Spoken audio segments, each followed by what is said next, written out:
বন্যার কারণে কুমিল্লা, ফেনী, নোয়াখালী সহ পূর্ব দক্ষিণাঞ্চলে লাখ লাখ মানুষ পানিবন্দী হয়ে আছে। রাস্তাঘাট ডুবে থাকায় বিচ্ছিন্ন হয়ে পড়েছে বেশিরভাগ এলাকা। এ বিষয়ে জানাতে কুমিল্লা থেকে যুক্ত হচ্ছেন সহকর্মী শাকিল মোল্লা। শাকিল, কুমিল্লায় নতুন করে কোনো এলাকা প্লাবিত হয়েছে কিনা সেই বিষয়টিও জানাবেন, পাশাপাশি জানাবেন গোমতী নদী দিয়ে উজানে ত্রিপুরা থেকে নেমে আসা পানির গতি এখন কেমন দেখছেন?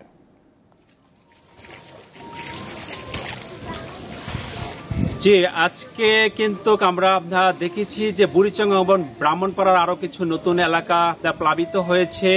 বন্যার পানি কিন্তু বেরিয়ে চলেছে। বুড়িচং এবং ব্রাহ্মণপাড়া সদর থেকে সবকটি ইউনিয়ন কিন্তু বিচ্ছিন্ন হয়ে পড়েছে এবং সড়ক যোগাযোগের কিন্তু সম্পূর্ণভাবে বিচ্ছিন্ন হয়ে গেছে। বলা যায় যে বুড়িচং এবং ব্রাহ্মণপাড়ার সাথে সদর থেকে ইউনিয়নগুলোর বাহার আর যোগাযোগ বিচ্ছিন্ন হয়ে গেছে। একমাত্র যোগাযোগের ব্যবস্থা রয়েছে নৌকা, যে কারণে কিন্তু মানুষ আটকা পড়েছে। আমরা সময় যত যাচ্ছে নতুন নতুন এলাকা প্লাবিত হওয়ার খবর কিন্তু পাচ্ছি। তার সাথে সাথে এই দুই উপজেলার আর বন্যার আর পানি কিন্তু বেড়েই চলেছে। আর এখন দেখছি যে আমরা কিছুটা বৃষ্টির সম্ভাবনা দেখা দিয়েছে।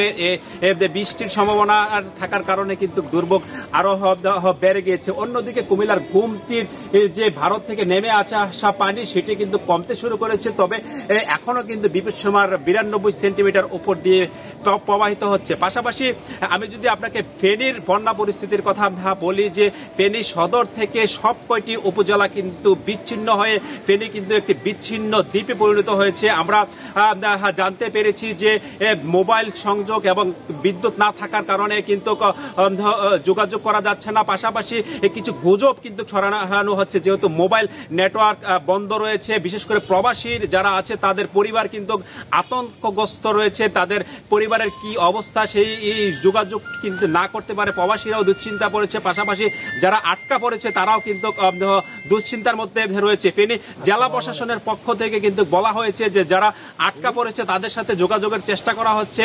আমরা দেখেছি গতকালকেও কিন্তু হেলিকপ্টারে করে বিভিন্ন বাসাবাড়ির ছাদ থেকে অসুস্থ যারা রয়েছে এবং বয়োবৃদ্ধ এবং শিশু যারা রয়েছে তাদেরকে অগ্রাধিকার ভিত্তিতে কিন্তু অন্যত্র সরিয়ে নিতে আমরা দেখেছি। বলা হচ্ছে যে যেই পরিবারগুলো এখনো পানিবন্দী অবস্থায় রয়েছে তাদের সাথে যোগাযোগ করা যাচ্ছে না। এই বিষয়ের জন্য একটু কিছুটা ধৈর্য ধরার জন্য কিন্তু জেলা প্রশাসনের পক্ষ থেকে বলা হচ্ছে। তবে পর্যাপ্ত ত্রাণ সামগ্রী কিন্তু ফেনীতে এসেছে বিভিন্ন স্বেচ্ছাসেবী সংগঠন এবং সরকারিভাবে, কিন্তু যোগাযোগ বিচ্ছিন্ন থাকার কারণে, পর্যাপ্ত নৌকা না থাকার কারণে, আমরা যে বিষয়টি বারবারই বলছি যে পর্যাপ্ত নৌকা না থাকার কারণে কিন্তু অনেক জায়গায় ত্রাণ সামগ্রী নিয়ে পৌঁছানো যাচ্ছে না। তবে ফেনীর পানি কিছুটা কমতে শুরু করেছে, এখনো কিন্তু বিপদ সীমার অনেক উপরে রয়েছে।